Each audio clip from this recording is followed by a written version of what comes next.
सुधा का चयन सरपंच पद पर निर्विरोध हुआ था। आदिवासी समाज से आने वाली सुधा अपने समाज और गांव के लिए कुछ करने की चाह में ही सरपंच बनी थी, लेकिन जब उनका चयन आदिवासी अंचल में वर्ग 3 के शिक्षक पद पर हो गया तो उन्होंने बच्चों में शिक्षा का उजियारा फैलाने की अपनी चाह के चलते सरपंच पद से इस्तीफा देकर खंडवा ज्वाइनिंग कर ली। मध्य प्रदेश की एक महिला सरपंच को आदिवासी बालिकाओं के लिए काम करने की ऐसी ललक जगी कि उन्होंने इसके लिए सरपंच पद से इस्तीफा दे दिया है। वे दमोह जिले के निर्विरोध निर्वाचित हुई थी। उन्होंने खंडवा में शिक्षक बनने का विकल्प चुना है और वे इससे आदिवासी बालिकाओं का भविष्य संवारने का माध्यम बनाना चाहती हैं।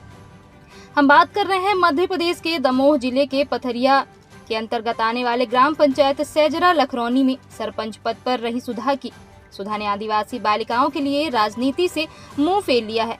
सुधा खंडवा जिले के खालवा ब्लॉक के गुलाई माल में स्थित आश्रम स्कूल में शिक्षिका के रूप में बच्चों के भविष्य में उजियारा लाएंगी। बता दें कि खंडवा जिले में शिक्षा विभाग अंतर्गत वर्ग 3 के पद पर नियुक्ति के लिए दस्तावेजों का परीक्षण का कार्य चल रहा है। इसी बीच जनजातीय कार्य विभाग खंडवा के सहायक आयुक्त उस समय चौंक गए जब मध्य प्रदेश के दमोह जिले से आई एक नवनियुक्त शिक्षिका के दस्तावेजों का परीक्षण किया गया। दरअसल महिला शिक्षिका के दस्तावेजों में सरपंच पद से दिया गया इस्तीफा भी शामिल था, जिसकी पड़ताल करने पर मालूम चला कि महिला अब तक दमोह जिले के पथरिया के अंतर्गत आने वाले ग्राम पंचायत सैजरा लखरौनी में सरपंच पद पर थीं।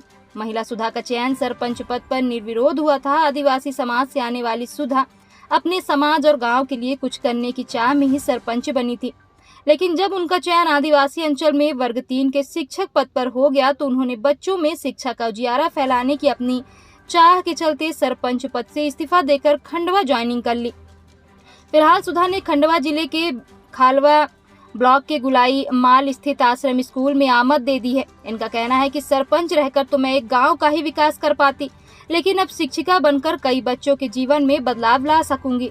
जनजातीय कार्य विभाग खंडवा के सहायक आयुक्त विवेक कुमार पांडे ने बताया कि नवनियुक्त शिक्षिका सुधा दमोह जिले के ज्वाइन करने खंडवा आई थी। उनके अभिलेख चेक करते समय उसमें सरपंच पद से दिया गया इस्तीफा भी शामिल था।